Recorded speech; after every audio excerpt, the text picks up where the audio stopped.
Queridos hermanos, amado de Dios, tengan ustedes muy buenas tardes.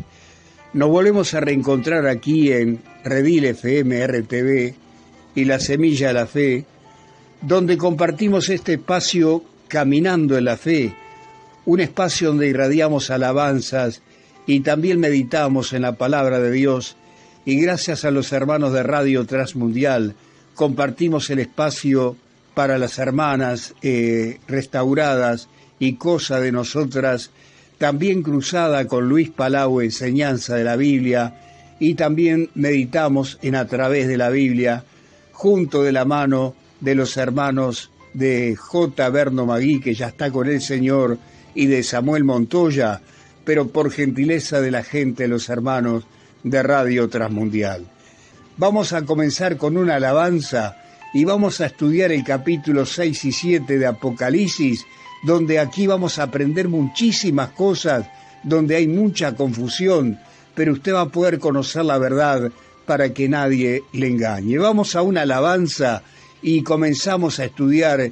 Le pedimos un poquito de paciencia porque estamos enfrentados a una dificultad respiratoria, pero que Cristo nos está dando la victoria día a día. Vamos a una alabanza y volvemos.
Muchas gracias por acompañarnos en este tiempo donde damos lectura a la palabra de Dios.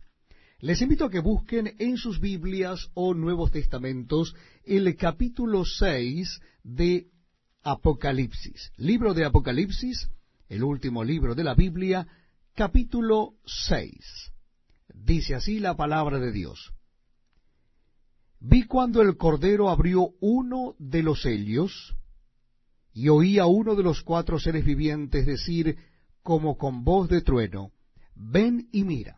Y miré, y he aquí un caballo blanco, y el que lo montaba tenía un arco, y le fue dada una corona, y salió venciendo y para vencer. Cuando abrió el segundo sello, oí al segundo ser viviente que decía, ven y mira.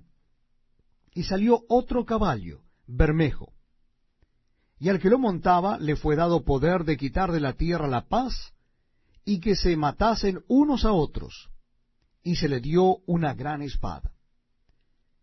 Cuando abrió el tercer sello, oí al tercer ser viviente que decía, ven y mira. Y miré, y aquí un caballo negro, y el que lo montaba tenía una balanza en la mano. Y oí una voz de en medio de los 4 seres vivientes que decía, 2 libras de trigo por 1 denario, y 6 libras de cebada por 1 denario, pero no dañes el aceite ni el vino. Cuando abrió el cuarto sello, oí la voz del cuarto ser viviente que decía, ven y mira. Miré, y he aquí un caballo amarillo, y el que lo montaba tenía por nombre Muerte, y el Hades le seguía. Y le fue dada potestad sobre la 4ª parte de la tierra para matar con espada, con hambre, con mortandad y con las fieras de la tierra.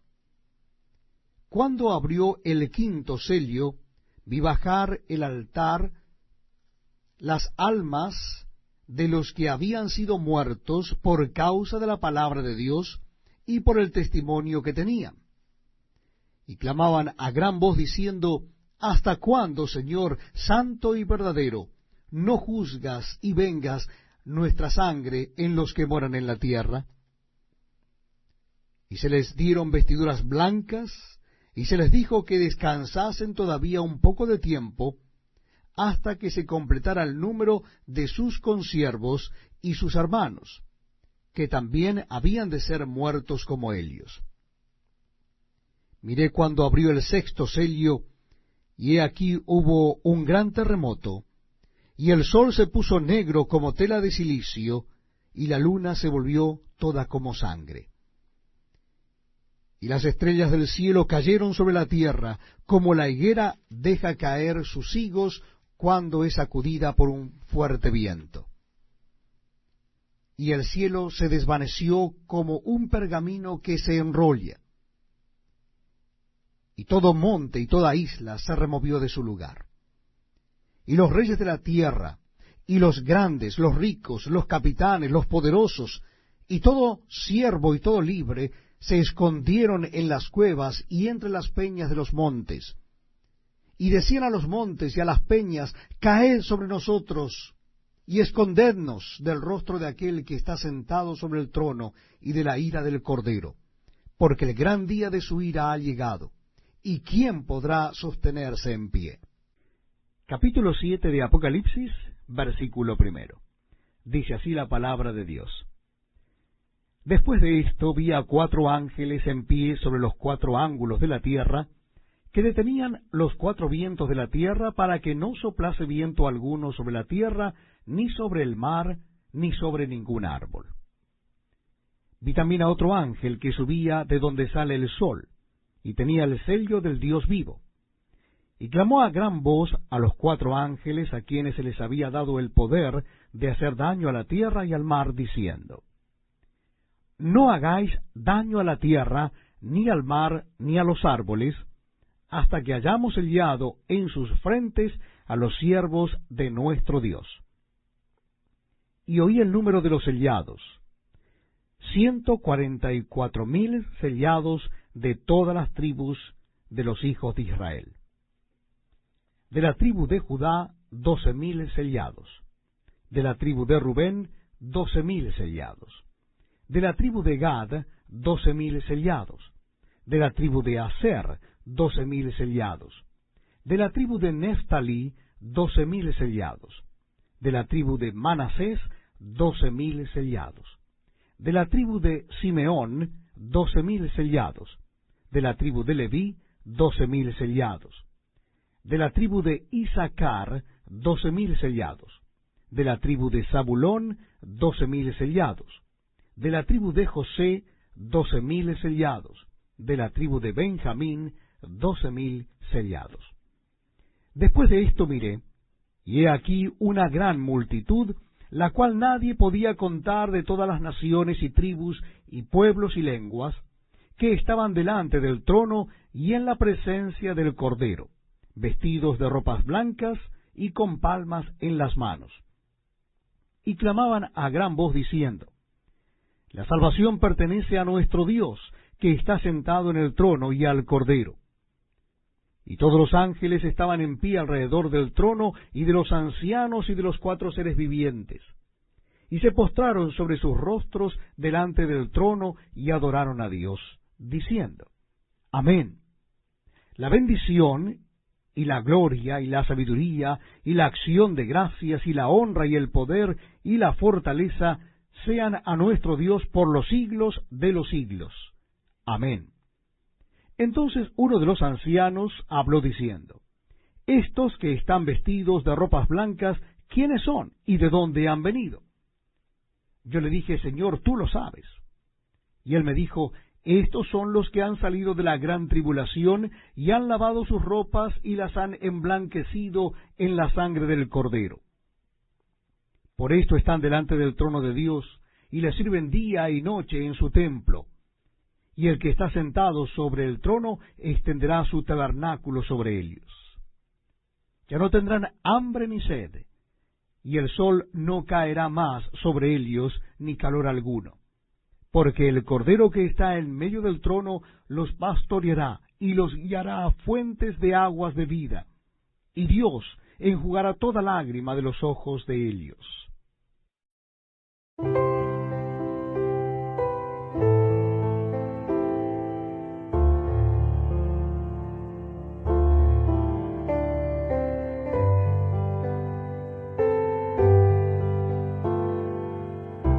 La semana pasada estuvimos meditando en el capítulo 5 de Apocalipsis, donde vimos al Padre sentado allí en su trono, y tenía un rollo en su mano derecha con 7 sellos, y dijimos que estos son los títulos de propiedad de la tierra que Cristo reconquistó en aquella cruz y en aquella corona de espinas.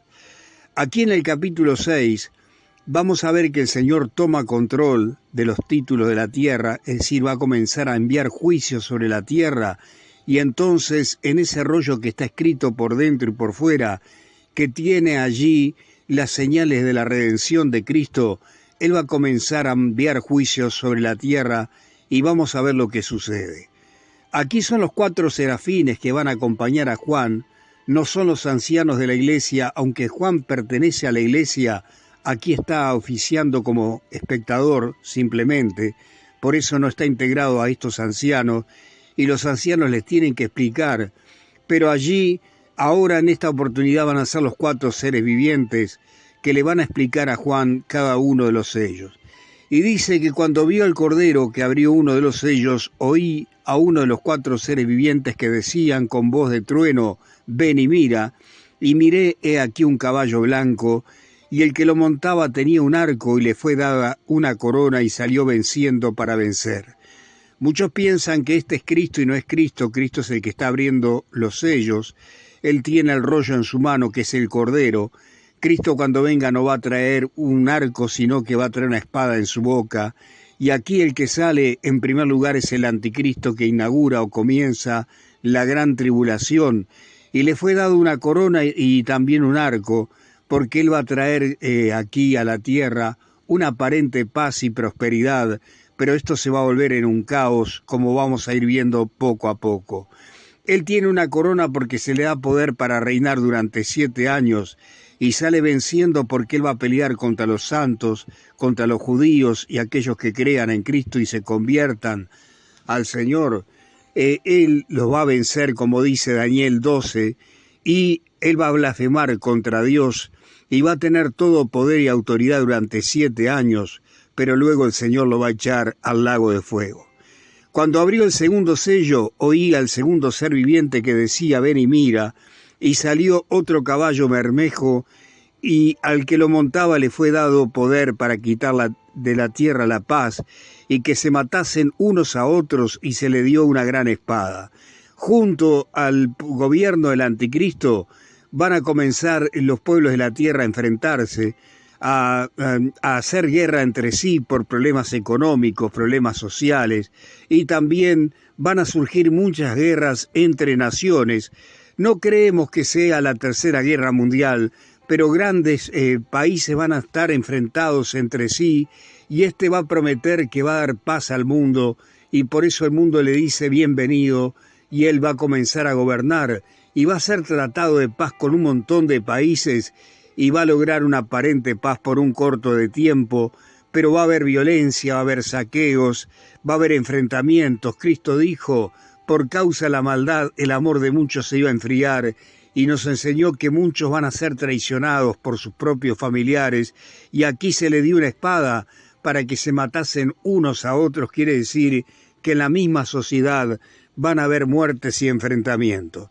Cuando abrió el tercer sello, oí al tercer ser viviente que decía: ven y mira, y miré un caballo negro, y el que lo montaba tenía una balanza en la mano, y oí una voz en medio de los 4 seres vivientes que decía: 2 libras de trigo por 1 denario y 6 libras de cebada por 1 denario, pero no dañes el aceite y el vino. Aquí van a haber gran escasez de alimento, van a haber saqueos, van a haber hambrunas. La gente va a tener que trabajar peor que hoy. Van a poder trabajar y van a ganar solamente para comprar un pan o para comprar un poquito de alimento para cada uno de ellos, pero va a haber gente que va a tener para lujos, como siempre se va a dar, porque estos van a estar aliados al gobierno del anticristo y no les va a hacer falta nada. Cuando abrió el cuarto sello, oí una voz del cuarto ser viviente que decía: ven y mira. Miré, he aquí un caballo amarillo, y el que lo montaba tenía por nombre Muerte, y el Hades le seguía, y le fue dada potestad sobre la 4ª parte de la tierra, para matar con espada, con hambre, con mortandad y con las fieras de la tierra.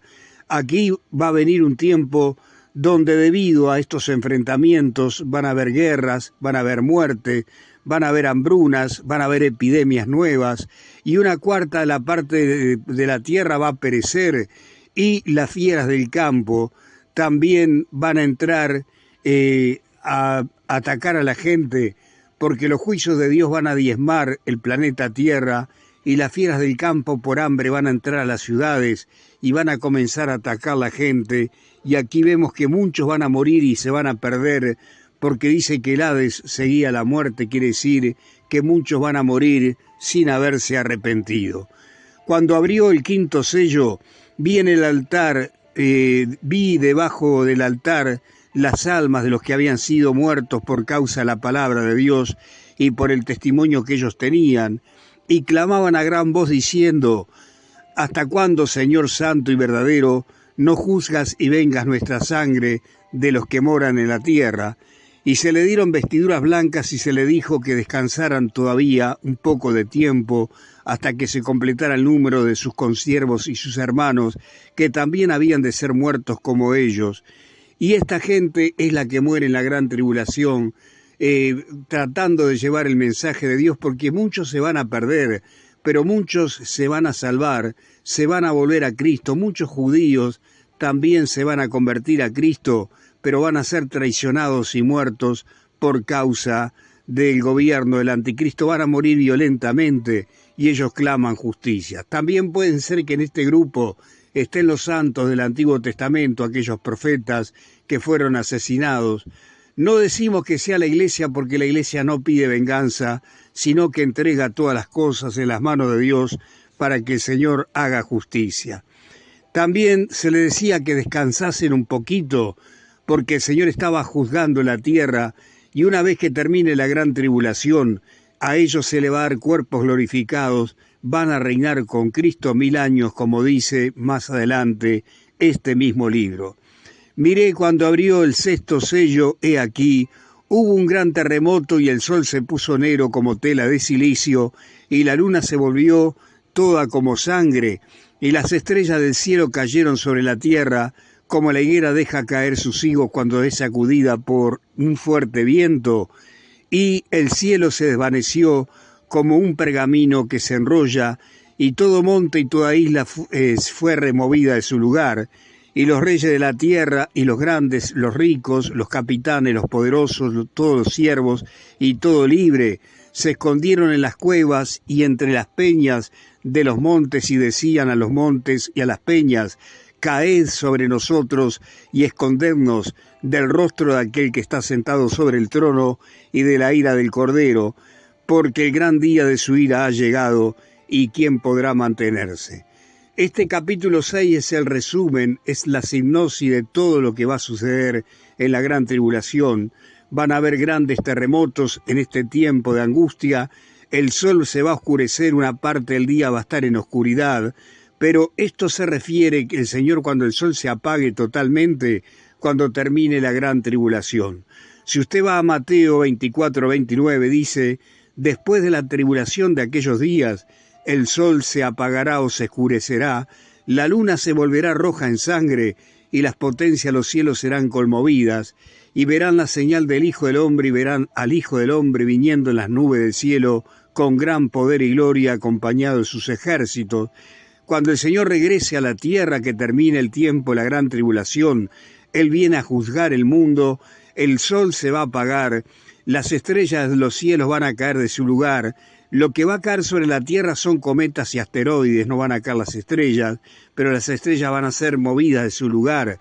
Y ese día, como dice Zacarías, va a ser un día que no va a ser ni día ni noche, sino un día muy especial, donde el planeta Tierra va a estar alumbrado con la gloria de nuestro Señor Jesucristo.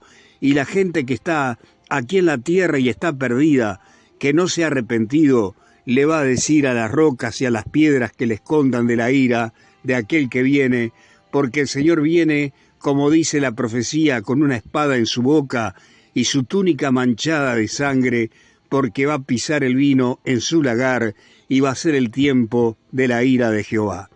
Después de esto, dice el capítulo 7, vi 4 ángeles en pie sobre los 4 ángulos de la tierra que detenían los 4 vientos de la tierra, para que no soplase viento alguno sobre la tierra, ni sobre el mar, ni sobre ningún árbol.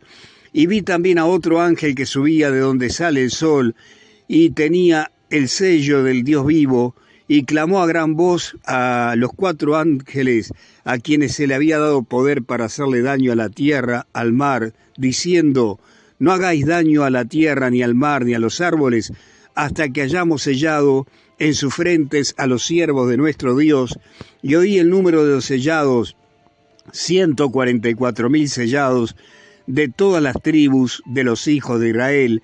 Y en el versículo 5, 6, 7 y 8 de este capítulo 7, están 12,000 de cada tribu, usted puede seguir leyendo. Estos son judíos que pertenecen a la tierra de Israel, que se van a convertir a Cristo.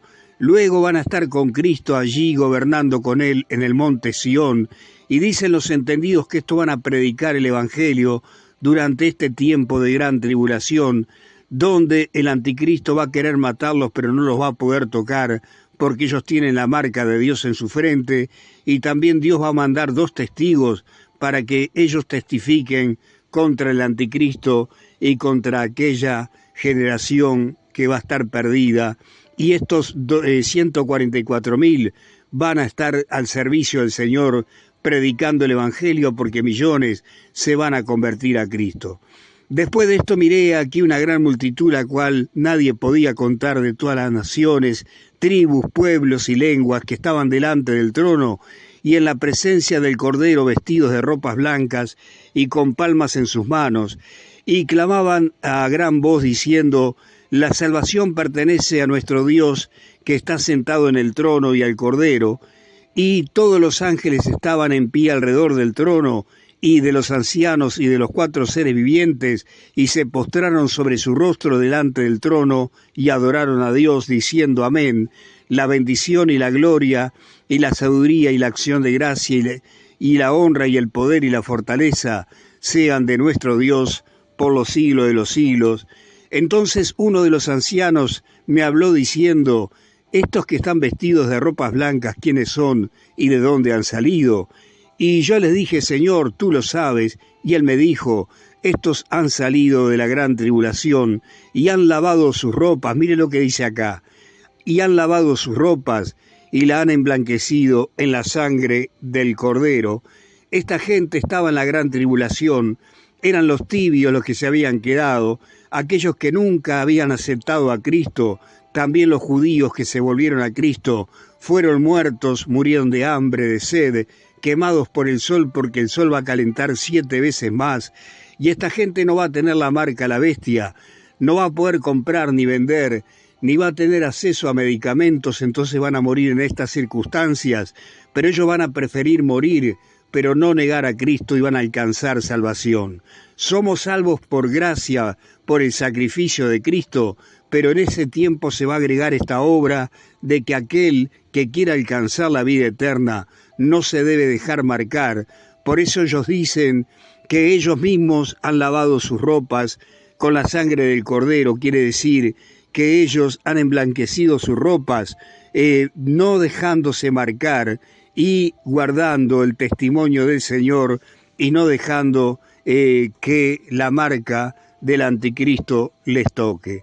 La iglesia es diferente, dice 1 de Corintios 6:20, 1 de Pedro 1:18 y 19, y 1 de Juan capítulo 1, que nosotros, la iglesia, fuimos lavados con la sangre de Cristo, pero ellos tuvieron que lavar sus ropas en la sangre de Cristo. Quiere decir que ellos tuvieron que permitir dejar sus vidas en las manos de Dios y perder su vida. Pero dice aquí el versículo 16, vamos a continuar con lo que decía: y estos están delante del trono de Dios y le servían día y noche en su templo, y al que está sentado sobre el trono extenderá su tabernáculo sobre ellos. Y mire lo que dice en el versículo 16, ya no tendrán hambre ni sed, y el sol no caerá sobre ellos, ni calor alguno, porque el Cordero que está en medio del trono los pastoreará y los guiará a fuentes de agua de vida, y Dios enjugará toda lágrima de los ojos de ellos.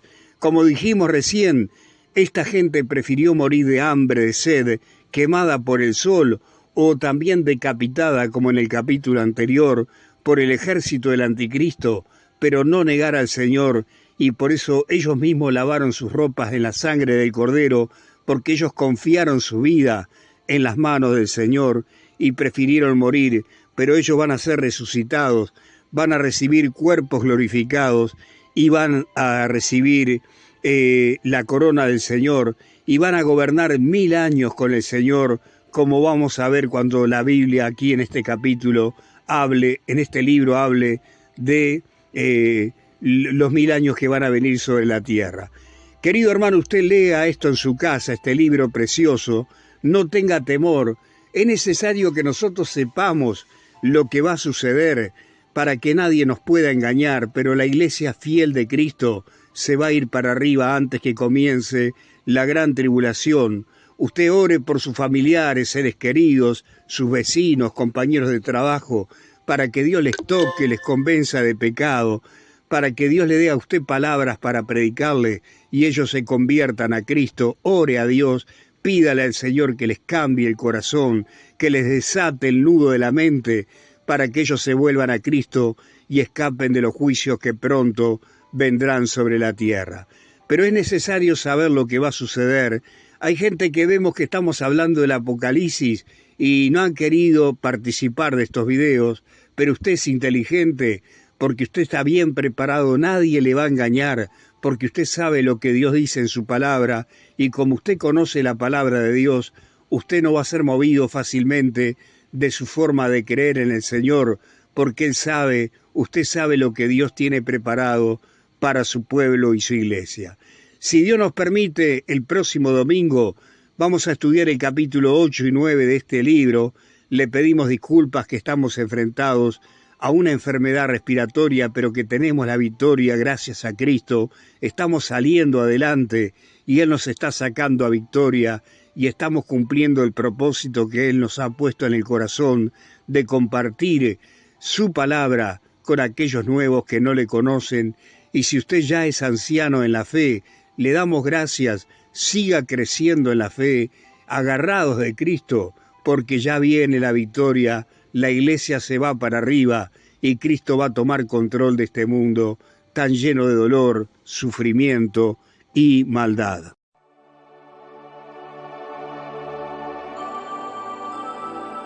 Este es el tiempo de alzar nuestros ojos al cielo, porque ¿de dónde vendrá nuestro socorro? Dice el Salmo: mi socorro viene de Jehová, que hizo los cielos y la tierra. No dará tu pie al resbaladero, ni se dormirá el que te guarda. He aquí no se adormecerá, ni se dormirá el que guarda a Israel. Jehová es tu guardador. Jehová es tu sombra a tu mano derecha. El sol no te fatigará de día, ni la luna de noche. Jehová te guardará de todo mal. Él guardará tu alma. Jehová guardará tu salida y tu entrada desde ahora y para siempre. Esa es nuestra confianza. Ese es realmente el sentir de nuestro corazón.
He sido cambiada, transformada, renovada, restauradas con la doctora María Burton.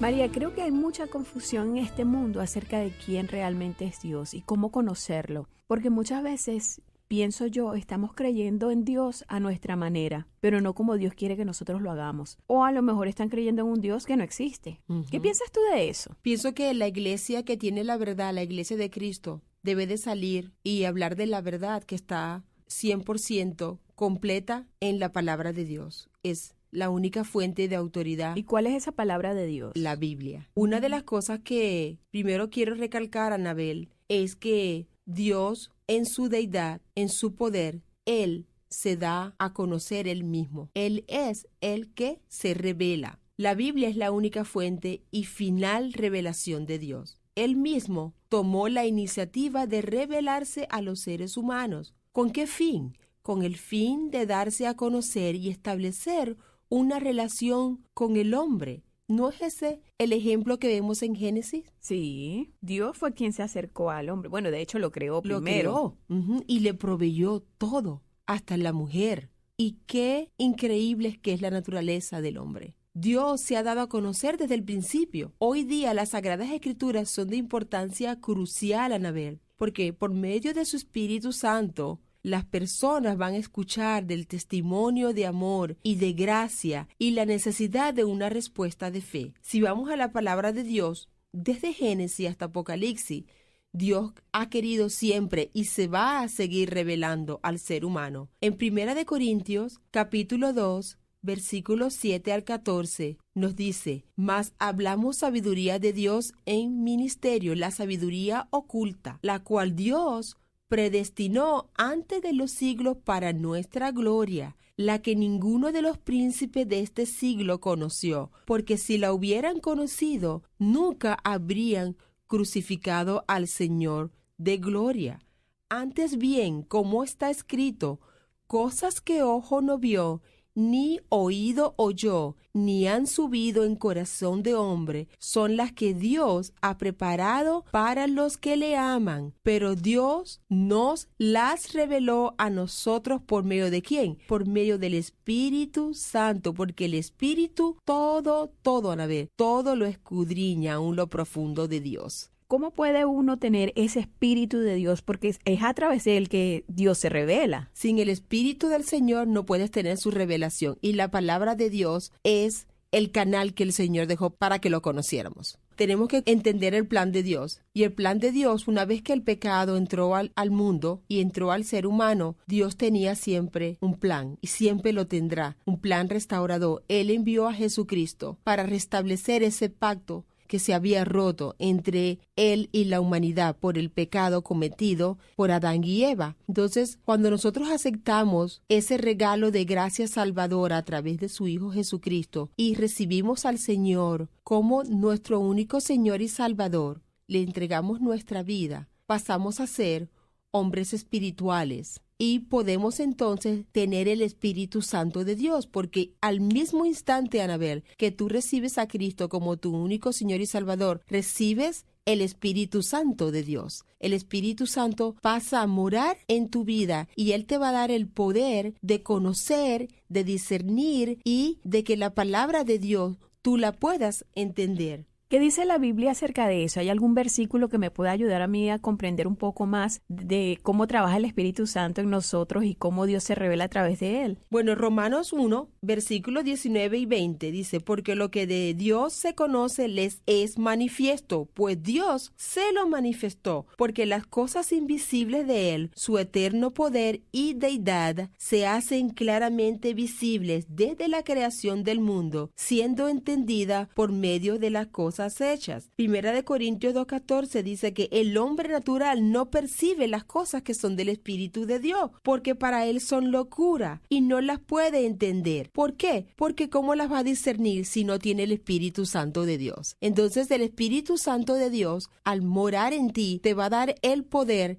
de discernir la palabra del Señor, te ilumina tu mente. Él es el que convence, Él es el que te lleva, Él es el que corrige la palabra y te la pone a ti. Cuando una palabra está llegando que no es correcta, el Espíritu Santo de Dios te redarguye y te instruye. María, ¿a través de qué otras maneras Dios se muestra a nosotros? La palabra de Dios nos dice que Él nos dejó su palabra inspirada, exhalada, para que nosotros pudiéramos conocerlo, saber de Él. Y no solamente eso, Anabel, sino a pesar de que nosotros a veces creemos que la palabra de Dios es muy complicada o que no podemos entenderla, Él nos dio el Espíritu Santo para que ese Espíritu Santo pudiera interceder por nosotros con gemidos indecibles, dice la palabra de Dios. Entonces la palabra de Dios es completa. Si vamos a la revelación en la naturaleza y en la historia, en la experiencia humana, vemos que todo lo que el Señor hizo tiene impresiones divinas. El propósito del mensaje de Dios y de toda la palabra de Dios es este. La Biblia es la única fuente y final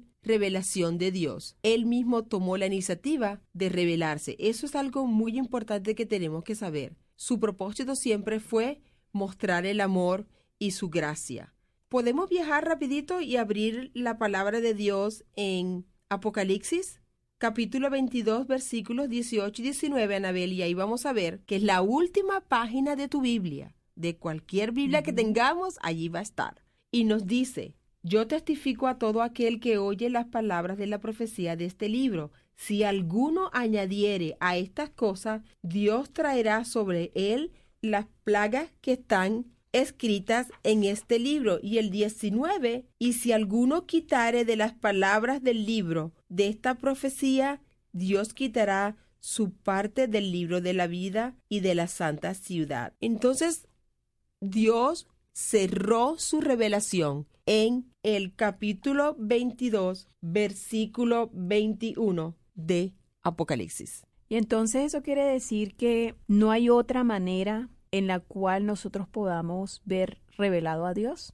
sino su palabra y a través de su Espíritu Santo en nosotros. La palabra de Dios es la revelación del Señor. Ahora, el Señor se revela a Anabel como Él quiere. Él también se revela en la naturaleza. María, a veces qué complicado es entender a la gente, especialmente cuando se trata de los asuntos espirituales de Dios, porque cada uno dice o interpreta la Biblia a su manera, cosas que no están allí escritas y entonces sacan esas conclusiones extrañas. ¿Qué puede hacer uno para cuidarse de hacer malas interpretaciones de la Biblia? Antes que todo, por eso es el énfasis que mi esposo y yo en las conferencias y en nuestras iglesias y donde quiera que el Señor nos envía para enseñar, es enseñar a nuestra gente la sana doctrina, Anabel. Porque si no... ¿Cuál es la sana doctrina? La sana doctrina es la doctrina bíblica, la doctrina 100% bíblica, la que tú vas y enseñas, porque doctrina, Anabel, es verdad. La doctrina que está en la palabra de Dios, en la Biblia, esa es la sana doctrina. Y si vamos a hablar sobre la interpretación privada, mucha gente quiere dar una interpretación de algo, pero recuerda que la persona que nos da ese poder es el Espíritu Santo de Dios. Segunda de Pedro, capítulo 1, versículos 20 y 21 nos dice: entendiendo primero esto, que ninguna profecía de la Escritura es de interpretación privada, porque nunca la profecía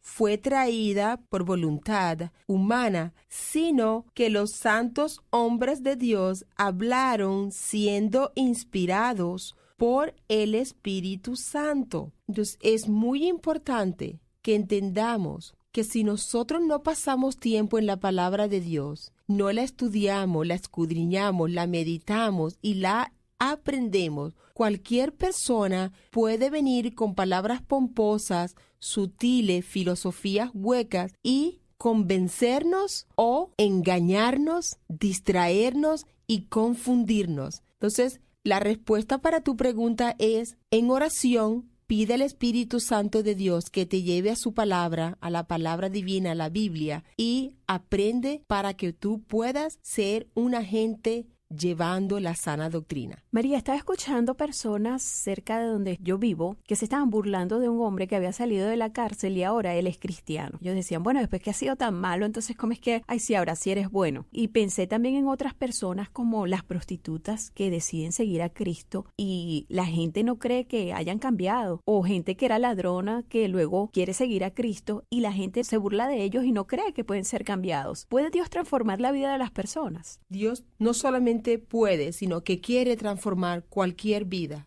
Eso me recuerda a lo que le sucedió a Pablo en su conversión camino a Damasco. La gente no podía olvidar su pasado, porque él era un perseguidor de cristianos, los acechaba, los lanzaba a la cárcel. Dios quiere y puede transformar cualquier vida. Y así como los que han estado presos, así como los que han tenido una vida terrible, una vida muy baja como la prostitución, quiero decirle a todas nuestras radioescuchas de que Dios anda buscando a toda la persona que quiere tener una relación con Él. Él toma la iniciativa, Él quiere cambiar tu vida. Él siempre está listo para transformar tu vida. Tú solo debes de recibir ese regalo de gracia salvadora. Y si vamos a Josué, en el Antiguo Testamento hay una mujer muy popular que se hizo popular no solamente en ese tiempo, pero es popular todavía en los tiempos de hoy, porque esta mujer era una ramera, era una prostituta y fue de instrumento grande para liberar a los 2 espías que Josué estaba enviando. La historia nos dice en Josué capítulo 1 que Moisés había muerto y Josué quedó como sucesor. Y Dios le dijo a Josué que la tierra que él le iba a dar se extendería desde el desierto y el Líbano hasta el gran río Éufrates, toda la tierra de los heteos hasta el gran mar donde se pone el sol será vuestro territorio. Pero Josué, como el encargado, tenía que enviar 2 espías, y esos espías Dios los envió a la casa de esta ramera llamada Rahab. Gracias por acompañarnos en Restauradas. Nos gustaría conocerte y saber tu opinión del programa. Escríbenos y solicita gratis el libro Madres que Edifican. Escribe a restauradas@transmundial.org. También puedes enviar una carta a nuestra dirección Restauradas, P.O. Box 2805, Miami, Florida 33265, Estados Unidos. Visita nuestra página en internet maria.transmundial.org, maria.transmundial.org. Escuchaste Restauradas.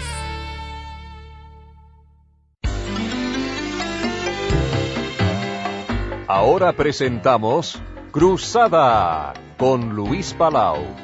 Un desafío diferente para la vida moderna. ¿Qué tal, querido amigo o amiga del programa Cruzada con Luis Palau? Mi nombre es Jorge Escopazo y quiero darle la más cordial bienvenida a este nuestro punto de encuentro en la radio que hemos denominado Cruzada con Luis Palau, aquí donde estudiamos juntos diariamente la Biblia, la palabra de Dios, de la mano como siempre de Luis Palau. En el día de hoy, continuando con nuestro estudio en el libro de Josué, Luis Palau nos trae el mensaje que lleva por título La Tierra Prometida. Así que le invito a que nos acompañe escuchando con mucha atención. Adelante, Luis. Muchos saludos, mi estimado amigo oyente. Hoy estoy de nuevo con usted para continuar con esta serie que comenzamos en el día de ayer, estudiando el libro de Josué.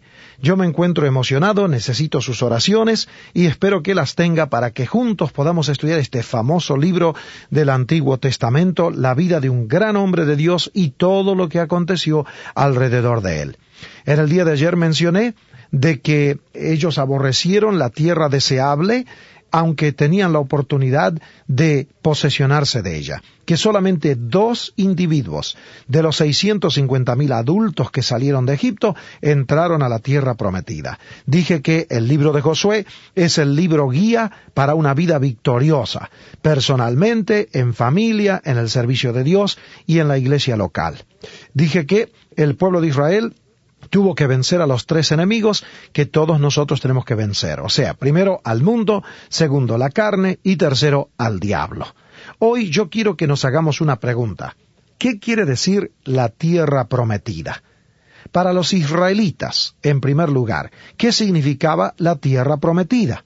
Y para nosotros los cristianos, ¿qué lección tiene este asunto de la tierra prometida, la tierra deseable, como dice el Salmo 106? Bueno, la tierra prometida, la tierra deseable, tenía 3 significados especiales para el pueblo de Israel. Y hoy continuamos con la introducción.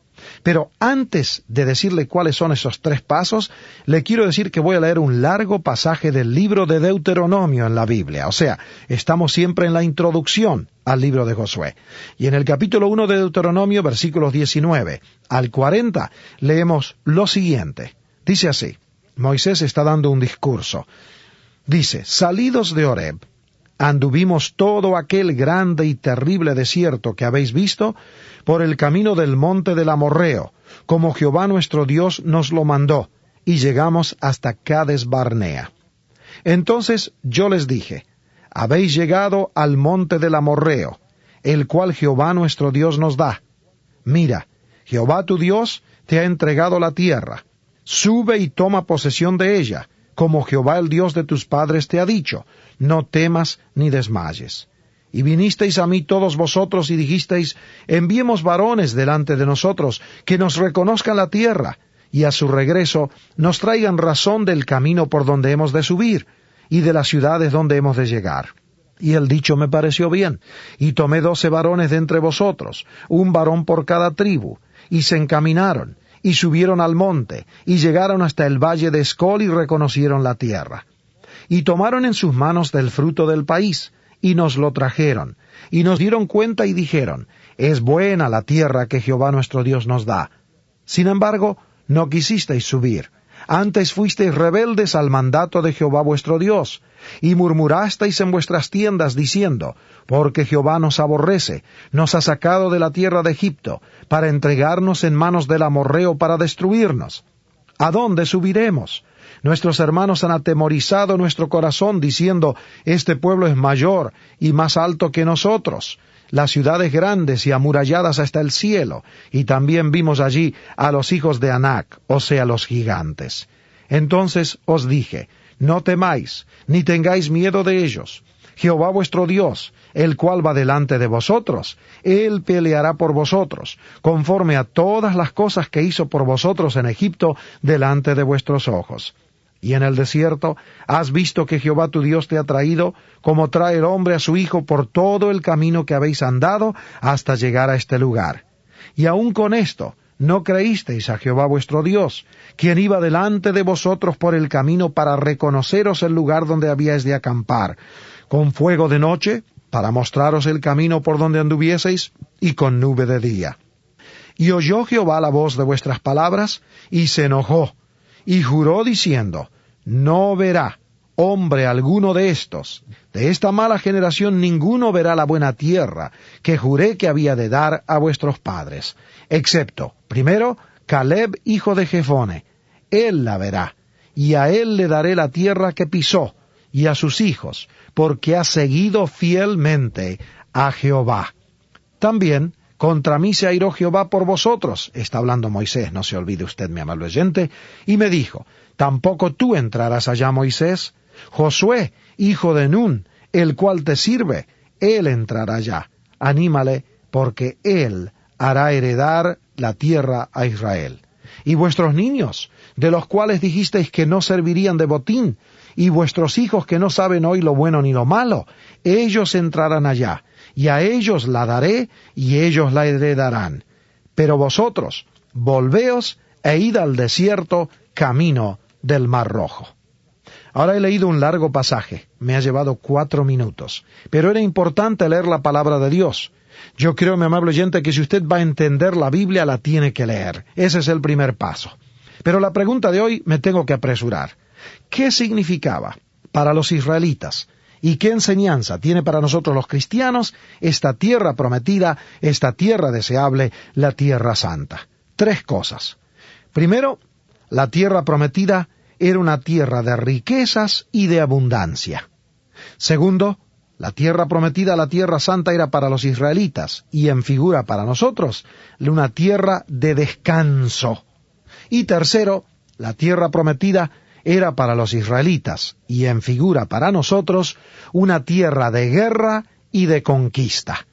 ¿Qué le parece, mi amable oyente? Veamos rápidamente esas tres significaciones de la tierra santa para el pueblo de Israel. Primero, una tierra de riquezas y de abundancia.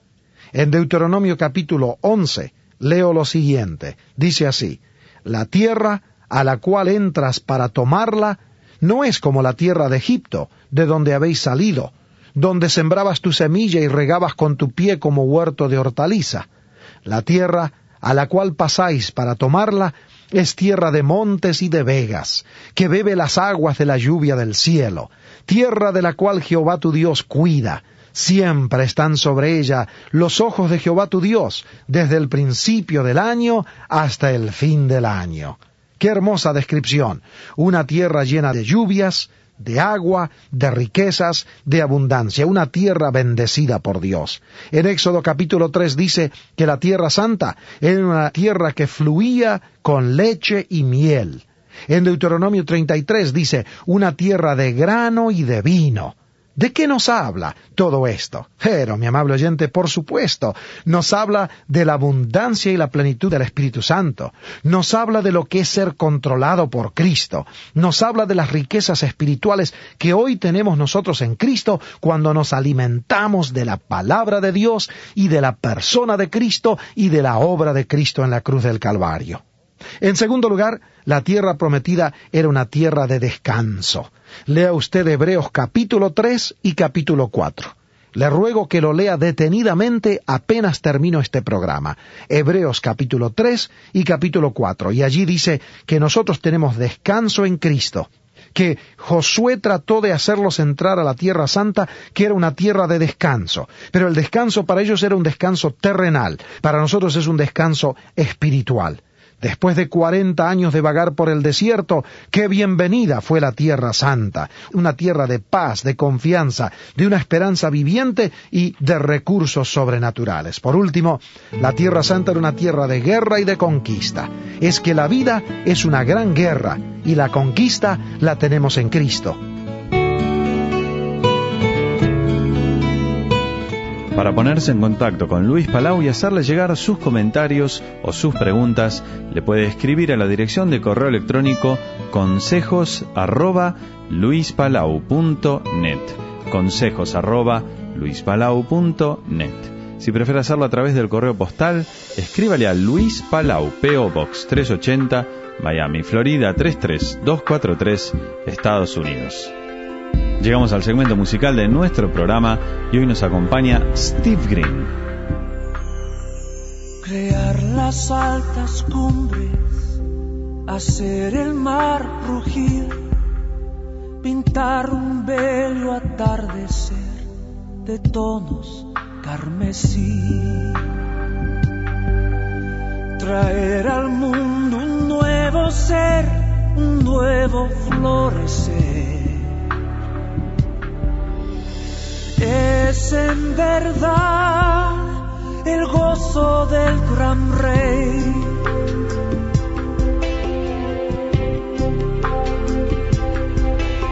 Ver prosperar su pueblo, viviendo en su luz, y ver sus hijos caminar la senda de la cruz.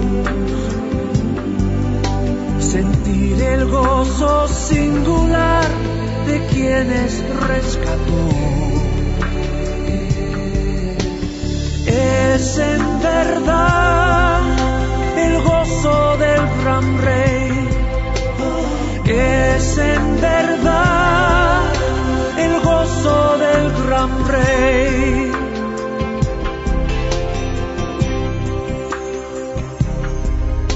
Sanar un cuerpo enfermo o un roto corazón, unir hogares que una vez el hombre separó. gloriarse en la alabanza que le canta el su rey. Es en verdad el gozo del gran rey. Es en verdad el gozo del gran rey. Y de todos sus deleites uno se distingue más: el Hijo que sirvió y salvó en perfecta santidad. Es puro y sin mancha, es todo santidad. Él encarna la verdad, su nombre es sin igual. El universo entero es la prueba de su amor. Cristo Jesús, el gozo del gran rey. Cristo eres tú, el gozo del gran rey. Cristo eres tú, el gozo del gran rey. El gozo del gran rey. El gozo del gran rey. Como un nuevo florecer. Cristo eres tú. Y hasta aquí nos acompañaba Steve Green con esta preciosa melodía, El gozo del gran rey. Lamentablemente nuestro tiempo se terminó, pero si el Señor lo permite nos vamos a estar reencontrando en una próxima presentación. Mi nombre es Jorge Escopazo, fue un placer acompañarle en este día, que Dios le bendiga ricamente. Amigos oyentes, muchas gracias por su fina sintonía al programa de este día. Les estaremos esperando muy pronto para el próximo programa Cruzada con Luis Palau. Hasta entonces, recuerden las palabras de nuestro Señor Jesús. Felices los de corazón limpio, pues ellos verán a Dios.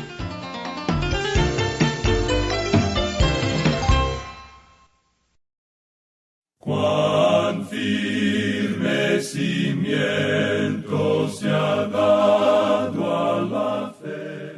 A través de la Biblia, un análisis de la Biblia libro por libro que le ayudará a crecer espiritualmente. Estos estudios fueron diseñados por el Dr. J. Vernon McGee. Acompáñenos en este fascinante recorrido a través de la Biblia. La palabra de Dios. Si usted ha visitado alguna vez a Israel, es probable que haya estado junto al mar de Galilea, que en realidad es un gran lago, a unas 13 millas en su parte más ancha y 8 millas de largo. Se dice que el lago hoy se parece mucho a cuando Jesús vivía en su orilla, en el noreste, aparte de los barcos de motor, por supuesto. Bienvenido a través de la Biblia, el programa donde conocemos a Dios en su palabra. Soy su anfitrión, Heiel Ortiz. Una de las escenas más memorables de nuestro estudio en el Evangelio de Juan hoy tiene lugar a orillas de ese mar de Galilea. Los discípulos habían regresado después de ese agonizante fin de semana en Jerusalén. Regresaron solos, sin Jesús. Debe haber sido extraño para ellos estar en Galilea otra vez sin su maestro y sin su amigo y sin su Salvador. A lo mejor estaban luchando con la confusión y el dolor. Bueno, tal vez ya usted conozca la historia de Juan capítulo 21. Habían estado pescando toda la noche sin ninguna picada, probablemente preguntándose si habían perdido su toque. De repente, un desconocido en la orilla los llamó, e inmediatamente Pedro supo quién era. Tal vez reconoció la voz de Jesús, o tal vez recordó otra ocasión en la que Jesús lo había llamado al agua. Esa es la escena en la que nos adentramos en nuestro estudio en el día de hoy. Quédese con nosotros en sintonía. El estudio de hoy está emocionante. Ahora oremos para iniciar. Padre eterno, venimos ante ti con un corazón dispuesto a ser enseñado por tu palabra y por tu Espíritu Santo. Te pedimos que hables a nuestros corazones para que transformes nuestra mente. En el nombre de Jesús oramos. Amén. Ahora iniciamos nuestro recorrido bíblico de hoy con las enseñanzas del Dr. Magui en la voz de nuestro hermano Samuel Montoya. Continuamos estudiando hoy el capítulo 20 del Evangelio según San Juan y comenzaremos considerando la aparición de Jesús a Tomás. Veamos el versículo 24 de este capítulo 20 de San Juan. Pero Tomás, uno de los 12, llamado Dídimo, no estaba con ellos cuando Jesús vino. Solo podemos conjeturar la razón por la cual Tomás no estaba allí. Creemos que era introvertido y pesimista. Emitiría tristeza en toda situación. Creemos que los otros 10 discípulos estaban hablando agitadamente en cuanto al hecho de que Jesús había resucitado de los muertos y que Tomás simplemente no lo podía creer. El escritor a los Hebreos, en el capítulo 10 de su carta, versículo 25, nos aconseja, no dejando de reunirnos como algunos tienen por costumbre. Ahora, si Tomás hubiera recordado esto, pues no habría perdido esta maravillosa experiencia. Leamos ahora el versículo 25 de este capítulo 20 de Juan. Le dijeron pues los otros discípulos, al Señor hemos visto. Él les dijo, si no viere en sus manos la señal de los clavos, y metiere mi dedo en el lugar de los clavos, y metiere mi mano en su costado, no creeré. ¿Verdad que es escéptico? Tiene la suficiente evidencia como para creer, pero no cree. Pero por lo menos parece que ahora se junta con los otros discípulos. Amigo oyente, si es que usted va a crecer en la gracia, tendrá que juntarse con los santos y crecer con ellos. Creemos que usted compartirá lo que aprende de la palabra de Dios. Dios no tenía ninguna verdad nueva para Abraham, hasta cuando Abraham obedeciera lo que Dios le había mandado la última vez que se le había aparecido. Dios nos dice que debemos juntarnos para que crezcamos juntos. Continuemos ahora leyendo los versículos 26 al 28 de este capítulo 20 de Juan. 8 días después, estaban otra vez sus discípulos dentro y con ellos Tomás. Llegó Jesús, estando las puertas cerradas, y se puso en medio y les dijo, paz a vosotros. Luego dijo a Tomás, pon aquí tu dedo y mira mis manos, y acerca tu mano y métela en mi costado, y no seas incrédulo, sino creyente. Entonces Tomás respondió y le dijo, Señor mío y Dios mío. El registro no nos informa que Tomás jamás extendiera su mano para tocarle. No hubo realmente ninguna necesidad. Sabemos que hoy en día hay quienes dicen, si solamente le pudiera ver, si solo le pudiera tocar, entonces sí creería. El problema, amigo oyente, no se halla en la falta de evidencia disponible. El problema está en el corazón humano. Dios tratará personalmente la duda sincera de un hombre, pero no creemos que trate con las dudas falsas. Muchos dicen que no les es posible creer en la Biblia. Dicen que su problema es intelectual. Amigo oyente, la mayoría no creerá en la Biblia a causa de los problemas morales. Un señor, por ejemplo, dijo una vez que no podía creer en el Antiguo Testamento, y más tarde resultó que estaba viviendo en adulterio. Bueno, creemos que no quiere creer en el Antiguo Testamento porque allí dice, no cometerás adulterio. No les gusta eso. Pero creemos que Dios siempre trata personalmente con el escéptico que es sincero. Ahora, nunca encontrará usted un testimonio más supremo en cuanto a Jesús que el que fue dado por Tomás. Es una de las grandes confesiones en la Escritura. Para un judío el decir, Señor mío y Dios mío, es el clímax absoluto. Esto sale de los labios de aquel escéptico Tomás. Continuemos ahora leyendo el versículo 29 de este capítulo 20 de Juan. Jesús le dijo, porque me has visto, Tomás, creíste. Bienaventurados los que no vieron y creyeron. Hemos llegado ahora al fin del Evangelio de Juan, pero añade aquí una declaración para mostrarnos el motivo por el cual escribió el Evangelio. Leamos los versículos 30 y 31. Hizo además Jesús muchas otras señales en presencia de sus discípulos, las cuales no están escritas en este libro, pero éstas se han escrito para que creáis que Jesús es el Cristo, el Hijo de Dios, y para que creyendo tengáis vida en su nombre. Esta es la clave del Evangelio, amigo oyente. El Señor hizo muchas señales que no se registran. Sanó a multitudes de enfermos. Creemos que Juan también quiere decir que hizo muchas otras señales después de su resurrección, las cuales no están escritas. Juan ha seleccionado al escribir este Evangelio. Ha escogido el material que ha escrito porque tenía en consideración un fin definido. Juan no trató de escribir una biografía de Jesucristo, ni siquiera trató de insertar incidentes en la vida de Cristo que no habían sido abordados por los otros evangelios. Escribe para que creamos que Jesús es el Cristo, el Hijo de Dios, y para que creyendo tengamos vida en su nombre. Amigo oyente, es mediante el creer que recibimos la vida y somos renacidos. Llegamos a ser hijos de Dios por la fe en el Señor Jesucristo. Y con esto concluimos nuestro estudio del capítulo 20 del Evangelio según San Juan. Llegamos ahora al capítulo 21. El capítulo 21 es un epílogo. Creemos que después de que Juan había escrito su Evangelio, añadió el prólogo y el epílogo. Por tanto, creemos que el Evangelio según San Juan puede dividirse de la siguiente manera. Primero, el prólogo, que habla de la encarnación, contenido en el capítulo 1, versículos 1 al 18.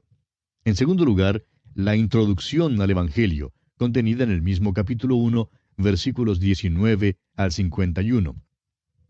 Luego tenemos el testimonio de las obras y palabras y los milagros de Jesús en los capítulos 2 al 12. Tenemos luego el testimonio de Jesús a sus testigos y el discurso del aposento alto en los capítulos 13 al 17. Seguidamente tenemos el testimonio al mundo en los capítulos 18 al 20. Y en último lugar encontramos el epílogo que habla de la glorificación en este capítulo 21. Ahora, otra manera en que podemos dividir el Evangelio según San Juan es esta. Los capítulos 1 al 12 hablan de la luz. Los capítulos 13 al 17 hablan del amor. Los capítulos 18 al 21 hablan de la vida. Hay tres incidentes en este capítulo 21. El primer incidente es la experiencia de pescar en el mar de Galilea, también llamado el mar de Tiberias. Y revela este incidente al Señor como el Señor de nuestras voluntades y quien dirige nuestro servicio. El segundo incidente es el desayuno a la orilla del mar.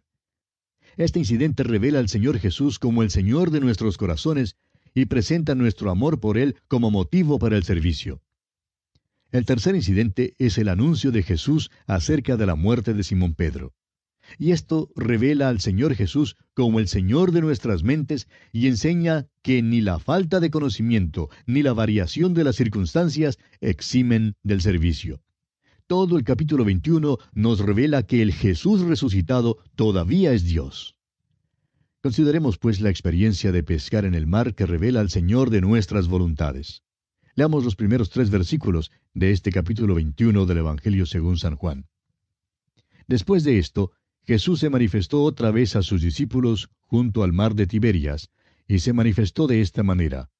Estaban juntos Simón Pedro, Tomás, llamado el Dídimo, Natanael, el de Caná de Galilea, los hijos de Zebedeo, y otros 2 de sus discípulos. Simón Pedro les dijo, «Voy a pescar». Ellos le dijeron, «Vamos nosotros también contigo». Fueron y entraron en una barca, y aquella noche no pescaron nada. Este pequeño mar de Galilea tiene mucha relación con el ministerio de nuestro Señor, tanto antes como después de su resurrección. Era un sitio conocido por estos hombres. Él les había mandado que fueran a Galilea, y allí se les aparecería. Han ido allí y están esperando. Tenemos aquí un grupo interesante, y nos gusta llamarle a esto la convención de los muchachos con problemas. Está Simón Pedro, ferviente pero flaco en la fe, de buen corazón, impulsivo e impetuoso y débil. Tenemos a Tomás, aquel escéptico consumado que tenía preguntas y dudas. Natanael, el observador ingenioso, quien fue escéptico en el principio, también está allí. Y luego tenemos a los hijos del trueno, Santiago y Juan.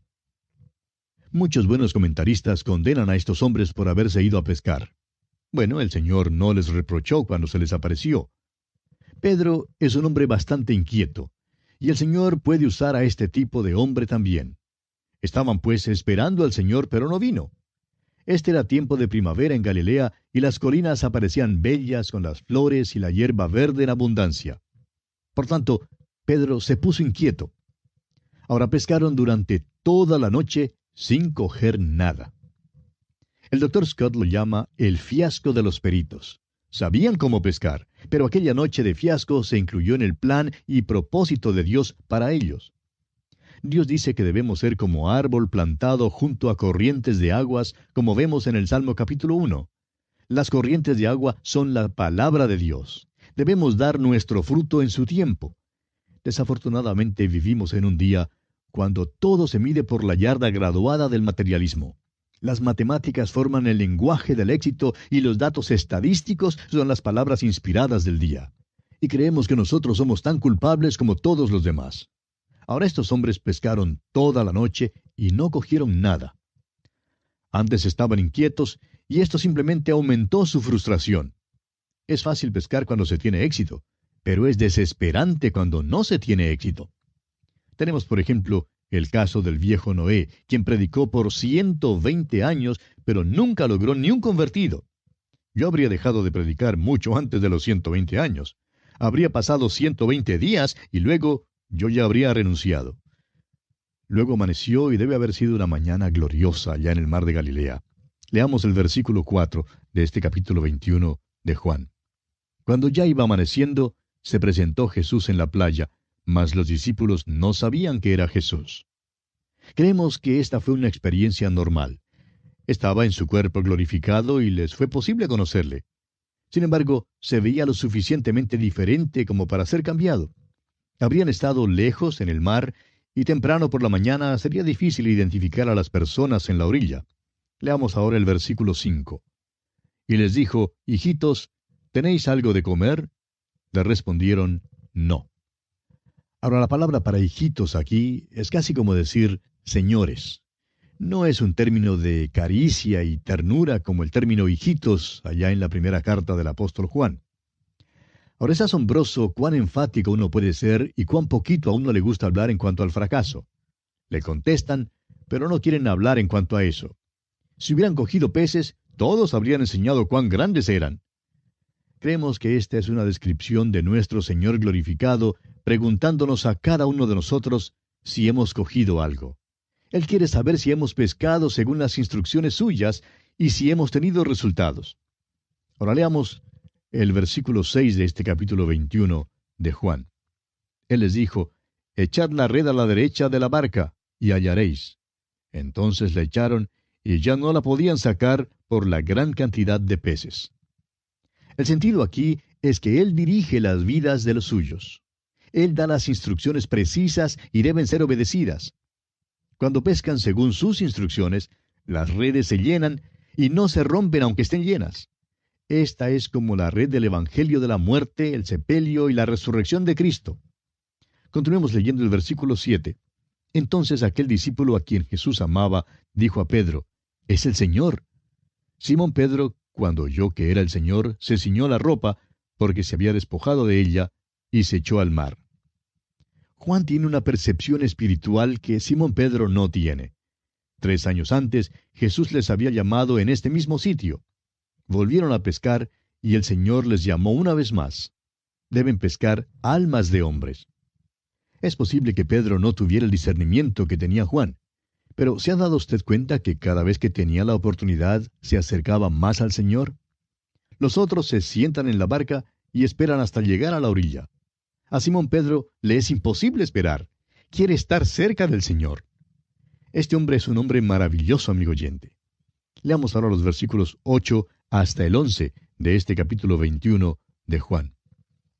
Y los otros discípulos vinieron con la barca, arrastrando la red de peces, pues no distaban de tierra sino como 200 codos. Al descender a tierra, vieron brasas puestas y un pez encima de ellas y pan. Jesús les dijo, «Traed de los peces que acabáis de pescar». Subió Simón Pedro y sacó la red a tierra llena de grandes peces, 153, y aun siendo tantos, la red no se rompió. Este es el último milagro de nuestro Señor que se registra, y el único milagro que se registra después de su resurrección. Es muy importante porque usted y yo tenemos interés en el ministerio de Cristo después de su resurrección. El apóstol Pablo dice, y aun si a Cristo conocimos según la carne, ya no le conocemos así. No somos unidos al bebé en Belén, sino al Cristo resucitado, vivo y glorificado, a la diestra del Padre. Es por eso que su ministerio después de la resurrección es tan vital para nosotros. Ahora hay varias cosas aquí a las cuales nos gustaría que usted prestara atención. ¿Ha notado usted que el Señor usa lo que tienen las personas como la base de sus milagros? Los discípulos están pescando y no tienen éxito. El Señor Jesús les da entonces una gran cantidad de peces. En Caná, las tinajas de agua estaban vacías. El Señor manda que llenen las tinajas con agua y luego cambia el agua en vino. Pregunta a Moisés lo que tiene en la mano. Moisés dice que es una vara, y con aquella vara Dios hace sus milagros a favor de Israel. David es fiel como pastor con su cayado, y Dios le da un cetro. Es interesante que lo que uno tiene en la mano ha de ser usado para Dios. Tantas personas desean hallarse en otra parte o en otras circunstancias. Pero amigo oyente, si Dios no le puede usar allí mismo donde usted está, no creemos que le pueda usar en otra parte. Además, ¿ha notado usted que lo que Dios hace, lo hace en abundancia? Las tinajas, por ejemplo, estaban llenas de vino. Había también cestas de comida que sobraba después de la alimentación de los 5,000. Las redes, por su parte, estaban llenas de peces. Fíjese también en lo siguiente. Jesús había preparado pescado para ellos, pero también pide que le den algunos de los peces que habían pescado. Es decir, Él acepta su servicio. Cuando pescan a su mandato, acepta lo que traen. Qué bendita comunión se encuentra en este tipo de servicio. Hubo otro tiempo cuando Pedro cogió una maravillosa red llena de peces. Cristo estaba en la tierra como hombre y estaba llamando a Pedro que fuera pescador de hombres. Aquella vez la red se rompió. Creemos que Pedro vería que muchos seguirían a Jesús, pero no todos serían creyentes. La red se rompería y muchos peces se escaparían. Pero esta vez la red no se rompió, sino que fue traída a la tierra llena de una gran cantidad de peces. Pedro está siendo llamado para alimentar las ovejas y los corderos. Ahora, ¿con qué va a alimentarlos? Con la palabra de Dios, con el evangelio de un Cristo resucitado y glorificado. Este evangelio no tan solo salvará, sino que también guardará, amigo oyente. Aún en sus fracasos, los creyentes son guardados por el poder de Dios mediante la fe. Vemos en este incidente que Jesucristo tiene un propósito para los suyos. Dirige sus vidas y deben obedecer. Bendecirá y tendrá una comunión maravillosa con ellos. Él es el Señor de sus voluntades. Y pasamos ahora a considerar el desayuno a la orilla del mar. Incidente que revela al Señor Jesús como el Señor de nuestros corazones. Leamos los versículos 12 al 14 de este capítulo 21 del Evangelio según San Juan. Les dijo Jesús, venid, comed. Y ninguno de los discípulos se atrevía a preguntarle, ¿tú quién eres?, sabiendo que era el Señor. Vino pues Jesús, y tomó el pan y les dio, y asimismo del pescado. Esta era ya la tercera vez que Jesús se manifestaba a sus discípulos después de haber resucitado de los muertos. ¡Qué invitación, amigo oyente! Jesús no les mandó aquí a ir a todo el mundo y predicar el Evangelio. Prefiere más bien que vengan y que se desayunen con Él antes de ir. La parte amable es que el Señor resucitado, Dios mismo, los alimenta. Amigo oyente, si solo nos sentáramos nosotros hoy en día y dejáramos que Él nos alimente, Él quiere alimentar a los suyos. Y llegamos ahora a la entrevista especial que Jesús tuvo con Simón Pedro. Pero vamos a dejar esta entrevista para nuestro próximo programa. Mientras tanto, oramos que el Señor le bendiga muy ricamente. ¡Qué gran estudio en el Evangelio de Juan! Les dije que sería interesante, ¿no? Si usted quisiera escucharlo otra vez, usted tiene varias opciones. Visite a través de la biblia.org/escuchar para aprender más acerca de cómo puede escuchar en línea, en nuestra aplicación móvil o en plataformas como Spotify y Apple Podcast. El sitio otra vez es a través de la biblia.org/escuchar. Y también quiero recordarle el recurso destacado de este mes, que consiste en el Evangelio de Juan. ¿Y dónde usted puede adquirir este recurso destacado? Visitando nuestra plataforma en Amazon. Allí usted encontrará no solamente el comentario de Juan, sino otros comentarios también disponibles en versiones impresas y versiones digitales. Estamos agradecidos por sus oraciones, por este ministerio y por su apoyo financiero, como le dirige el Señor. Es solo por medio de su apoyo que el autobús bíblico puede seguir viajando por los picachos y los valles de las Escrituras. Así que estamos muy, pero muy agradecidos por su colaboración. Si Dios lo permite, mañana estaremos en una próxima entrega del programa A Través de la Biblia. Seguimos en la parte final, por así decirlo, del Evangelio de Juan. ¿Por qué no lee esa parte que queda y así se prepara para el estudio de mañana? Soy Geiel Ortiz y si Dios lo permite, estaré aquí guardándole un asiento especial para usted en el autobús bíblico. ¿Fue de ayuda para usted el estudio de hoy? ¿Desea enviarnos algún comentario de lo que ha estado escuchando? Entonces escríbanos, no espere más. Nuestro correo electrónico es atv@transmundial.org. atv@transmundial.org. Si desea recibir las notas y bosquejos de lo que estamos estudiando, suscríbase gratis en nuestra página en internet, a través de la Biblia.org/notas, a través de la Biblia.org/notas. Queridos hermanos en la fe, nos estamos despidiendo de este espacio Caminando en la Fe, donde hemos compartido alabanzas y también meditaciones de la palabra de Dios, y gracias a los hermanos de Radio Transmundial. Nos estamos despidiendo recordando que vamos a subir este material los miércoles y domingo, si Dios nos permite. Los viernes vamos a subir el espacio La Senda Antigua de los Pastores de la Iglesia, y también vamos a compartir algunos otros espacios que Dios ha puesto en nuestro corazón en este canal. Nos volvemos a reencontrar el próximo domingo, donde, si Dios nos permite, vamos a compartir el capítulo 8 y 9 de Apocalipsis y el capítulo 21 del Evangelio de Jesucristo según San Juan, gracias a los hermanos de Radio Transmundial. Nos vamos con una alabanza, nos vemos el domingo, y recuerde lo que dijo el Señor: yo estoy con vosotros todos los días hasta el fin del mundo, que pronto va a venir a gobernar la tierra, y si usted se agarra de la mano del Señor, aunque haya escasez, haya problemas, el Señor le va a cuidar, como que cuidó a su pueblo Israel allí en el desierto y nada le faltó. Querido hermano, nos vamos con una alabanza y nos vemos, si Dios quiere, el domingo que viene.